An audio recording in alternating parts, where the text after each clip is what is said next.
Hey, remember back in '93 when Ryan thought Shockmaster was going to be a future world champion? The modern day wrestling god!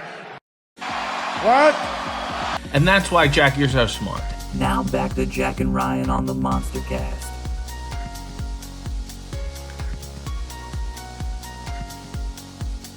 Addressing something that I didn't really want to address because I don't want to give this person even more attention. Not that they're ever going to see this anyway. I blocked them on Twitter a long time ago, thankfully. But they've been back in the news again. This bald fucking Kevin Scampoli dude or whatever the fuck. I don't know if that's his name. Is that his name? Yeah. Him and the Joe Cronin dude and the JD from NY dude. All three of you motherfuckers can go kick rocks for all I care. Like, I don't need you anywhere on my timeline. I don't need any of you motherfuckers, your fucking sorry-ass cult-like fans that also don't know what the fuck they're talking about on my timeline. The fat dude that's the co-host with Kevin, that isn't checking his friend for some reason for saying the N-word constantly, and trying to bury NXT talent.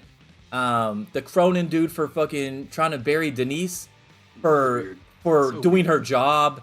It's just implying that people sleep around to get press passes and shit like this and all that. All three of you motherfucking idiots. He's always been like that. I blocked him long time ago. He had something popped up with him long time ago, and I was like, nah, this fucking dude's weird. I blocked him. So this does not shock me that all this has come out about this guy, and he's getting traction for some reason. The funny thing about a lot of these people that are in the wrestling business, besides JD, because I do believe that he has really a shit ton of followers for some reason. I have no idea why. That actually react to shit that he says. That actually react to shit he says. I get annoying on here, and me and you yell, but we're yelling at each other. I'm not yelling really at, like, he's just yelling into the void. Like, It's just him and a camera, and it's fucking weird. At least I have somebody to react to. He's fucking weird. So you're yelling at your green screen. Said something first. Yeah, it's fucking odd. Yeah. I mean, I've yelled at stuff, like, for sure, but not like his entire fucking shtick in his show is that, though. So there was a YouTuber way back in the day. It was like the angry video game nerd or whatever. Oh, I love him. I love him. But his whole thing back in the day was like overreacting with rage to shit. Yeah. It was comedy. And then he kind of realized like, oh, it's kind of played out. Maybe I shouldn't do that as much anymore. Some people just haven't moved on from that. Well, he also already covered all the video games, so like he has a shit ton of videos. About. Yeah, it was like okay. No, I love the people that are complaining about this whole press pass thing, which is asinine, by the way. Yeah. I have never once in my life thought I would ever get to the level of a Xenia or a Denise or a Sean Ross Sapp or who the fuck ever, right? Not that I wouldn't love to do that with my time instead of working at this fucking bullshit job I'm at now, but I've never really like thought that far ahead about it. I'm just doing this for fun type deal. Right. But I've never once had an inkling of being like, man, it sucks that they're there and I'm not there. Right. Well, how are they there and I'm not there? What? Because I feel like, so when we talk about, obviously it's for fun, and I think it's also because it gives us an excuse to talk at least once a week. But for them, are they trying to angle it into a job or like it's so.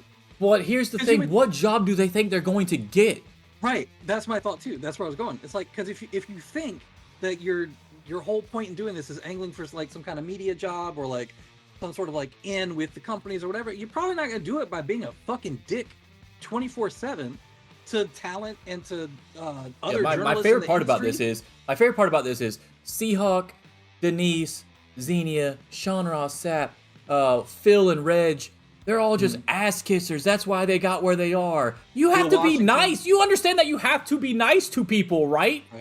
Like, I don't understand. Just because you're nice to somebody doesn't mean you're an ass kisser, first of all, because they've all criticized stuff, by the way, on their Twitter accounts. Maybe not Denise as much as the other ones, but they've all criticized shit that they don't like or that they don't agree with on X, Twitter, whatever. You guys are literally negative about everything. No one wants to be around you.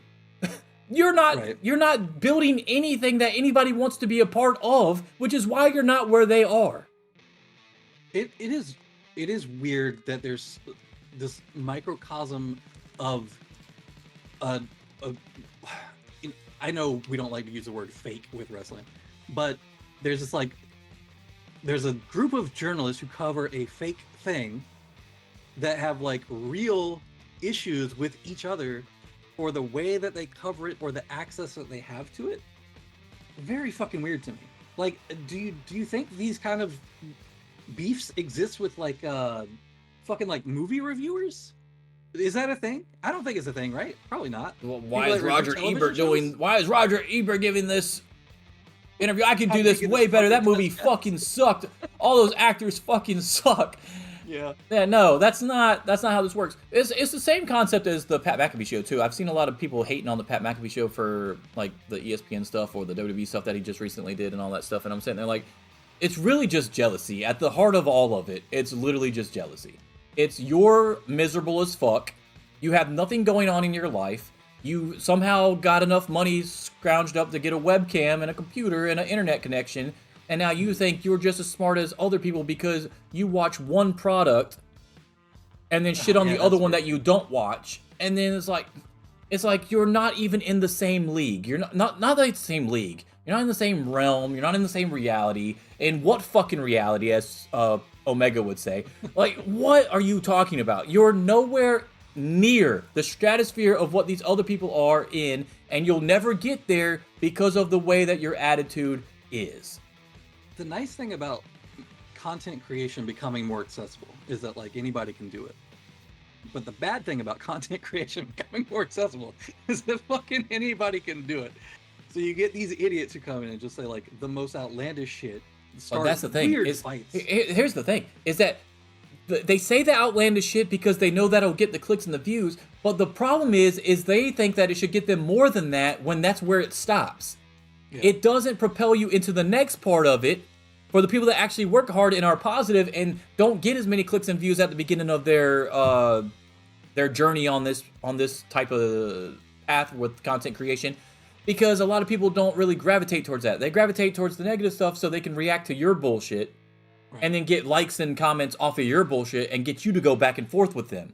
Whereas the Denises of the world, the Reg and Phils of the world, the Xenias of the world, they're building actual fucking communities and platforms and going further up while you're just plateauing because all you can do is this one shtick where, hey, I'm just gonna bitch about this and say something outlandish to get a reaction out of everybody. Hey, look at me, ain't I fucking a genius, or aren't I influential, or whatever. And no, the answer is no, you're not. People are laughing at you.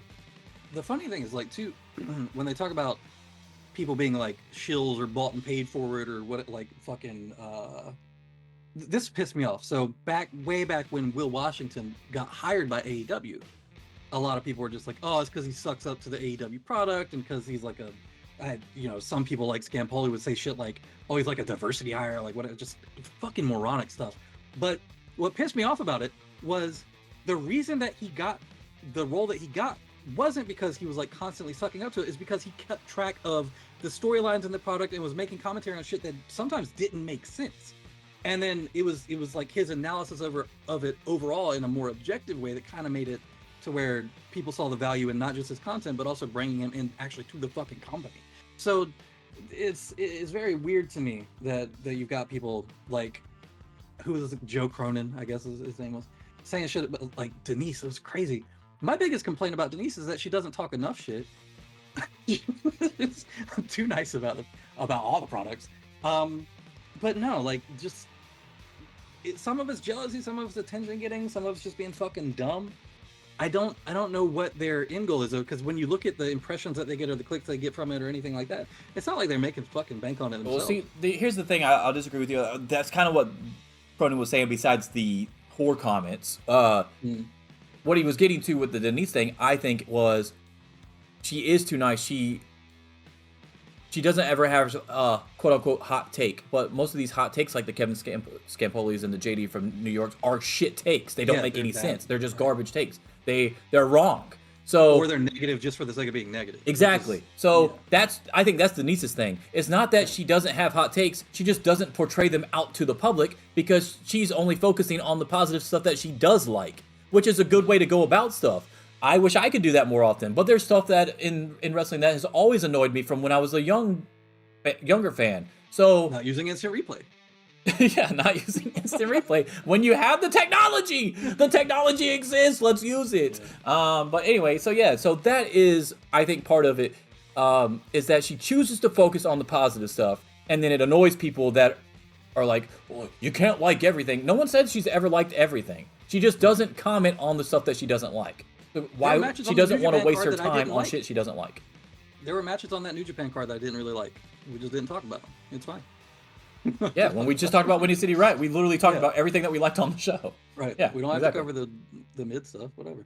So I would just like everybody to know, because I didn't want to break it up, but we just did. You know what's weird? Why does that Scampoli dude have a bare knuckle fighting championship belt with him all the time? He doesn't do that. I don't know. Is it for his ex-wife that he's got a domestic violence battery charge against? That he won that belt? Yeah, maybe he bought himself. Maybe he bought himself the title after he beat the shit out of her. Won? Yeah. Yeah. Maybe. I just want everybody to know on this show, we are fans of Denise, Xenia, Phil, Reg, Will Washington, Sean Ross Sapp. Obviously, you saw him in the opening of our show. And we are not fans of JD from NY, Joe Cronin, Kevin Scampoli, and the fat co-host. I don't know his name. I just know and he might be a good dude. He just might not have wanted to piss that dude off because he didn't want to get beat up next. But to not say, if you consider Kevin your friend as the fat guy, and you didn't say anything, then you're just as wrong. You got to check that motherfucker right there. Right. Not you can't just sit back there and be like, well, I don't necessarily agree with that take. I just think he's the future of the thing. And he just keeps going on and saying the N-word constantly, and you're just still sitting there.